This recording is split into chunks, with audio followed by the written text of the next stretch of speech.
Tere õhtust, tere hommikust jälle siit Jelgava külje alt Lätist endiselt. 4. päev on õhtul. Sihuke korralik rammestus ja päiksepõletus on tänasest. Aga annakski nüüd siis ülevaate, et kuidas tänane päev meil möödus. 4. päeva hommik tervitas meid siis päikse ja sooja ilmaga. Suhteliselt ruttu pidi siis jaheda varustuse endale taskutesse tagasi pistma ja lisaks tervitas hommik meid Riia linnaga, sellisega, missugust meist keegi polnud varem kohanud. Selline võsastunud jõeäär, räämas ja lagunenud suvilad, kui üldse millegagi seda võrrelda, siis ehk selline 30-40 aastat tagasi Tartus Hiina linn. Aga kitserada, mida mööda me siis sõitsime, oli ise selline ülimalt äge sõitmiseks. Kahjuks üllatas hommik mind ka pisikese kompuutri probleemiga, mistõttu pole sellest Hiina linnast GPS-rada siin video peal näha. Küll aga said sellest ägedad videokaadrid. Omajagu kilomeetrid hiljem jõudsime siis suurema elurajoonini, mis meenutas natukene sellist Võru Taara linna, jälle selline endine sõjaväe linnaosa ilmselt, aga kergliiklustee oli uus ja vaated jõele olid kaunid ja meel ise selline rõõmus.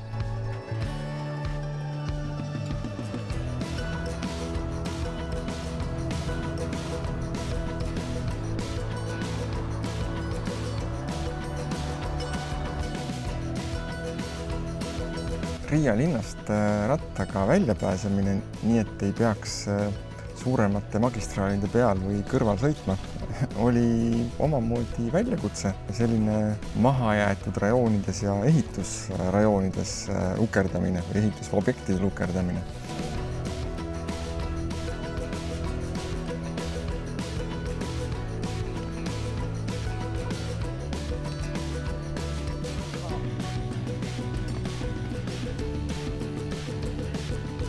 Kohustuslik Lidli peatus, saiake loomulikult, neid oleme sellel reisil söönud ikkagi päris arvestatava koguse.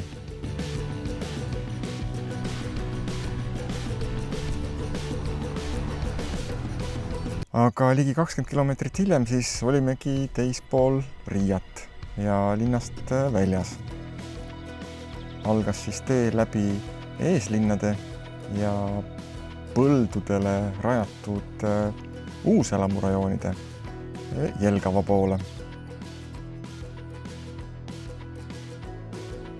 Kipun ennast siin küll jälle kordama, aga ei väsi kordamast, et vaated endiselt kaunid, ilusad. Trassivalik on, ma ütleks, senini olnud üsna korda läinud.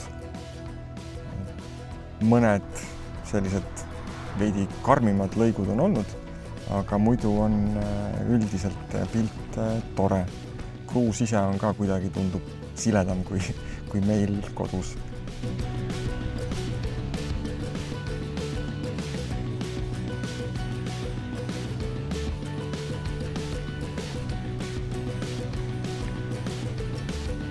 Lõunased piknikud ei ole just eriti glamuursed, aga see-eest on vahvad ja loomulikult toitvad.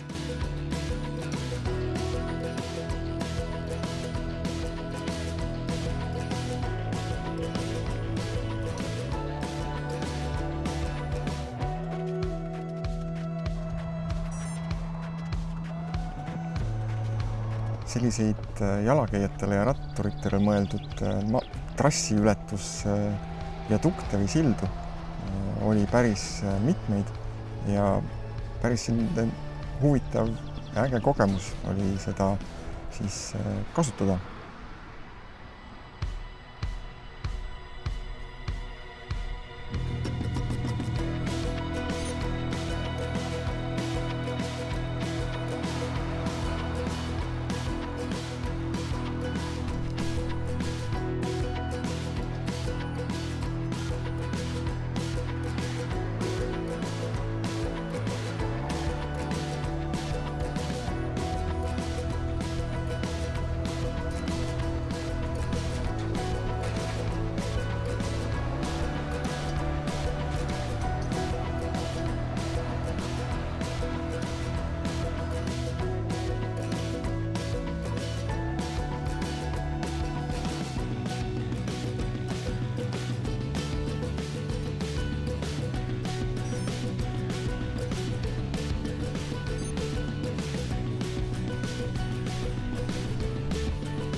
siis sisenemine 54 000 elanikuga Jelgavasse läbi tagaukse ei jätnud just parimat esmamuljet.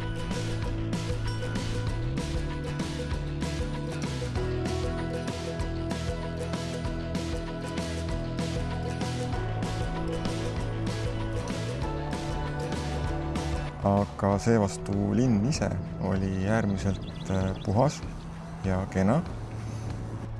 Samuti tundus olevat selline rattasõbralik linn. Igal pool olid korralikud laiad kergliiklusteed, küll aga huvitaval kombel polnud linnas ühtegi suuremat rattapoodi. Taas üks põhjus end pisut rohkem sellise privilegeerituna tunda, kuid kõik teenusepakkujad, kellega siiamaani olen ise kokku puutunud, on olnud äärmiselt lahked ja toredad. Siis Jelgavast proviant õhtuks ja hommikuks kaasa, viimane 18 kilomeetrine sutsakas ja jõudsimegi oma tänasesse majutuskohta. Majutuskoht ise on selline pisike väike suvilake 2 magamistoaga, väga hästi sisustatud ja väga hästi varustatud koht. Võimalus on isegi sauna teha või künnisauna teha, kui oleks soovi. Tänane päev kujunes ise oodatust pisut pikemaks, üsna elamuste rohkeks, jälle pisikeste tehniliste seiklustega ja võiks öelda, et vaimselt väsitavaks.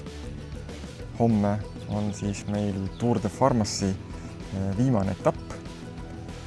Jõuame lõpuks Šiaulaisse ja siis sealt edasi jätkan juba sooloseiklust. Seniks aga kuulmise nägemiseni. Tšau!